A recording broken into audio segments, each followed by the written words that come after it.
has never been so easy to make a staircase or corridor backlight.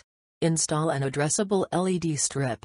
You can use an aluminum profile with a width of 22 mm.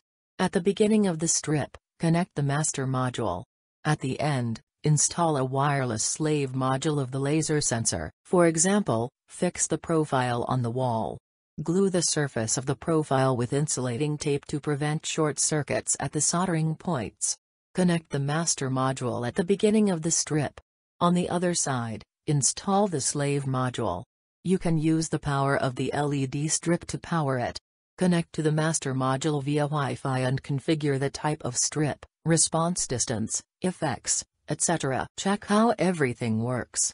Do not forget to observe the minimum height of the sensors above the floor or from the steps on the side. Preferably at least 35 cm, otherwise, they may fall into the sensor's field of view and cause switching on. The controller is made in an aluminum case 22 mm wide and 10 mm high. The length of the master module is 136 mm, and the slave module is 95 mm. The modules have connectors for connection. The kit includes wires and mounting brackets. Just connect the connectors according to the instructions, connect the power supply and enjoy the result.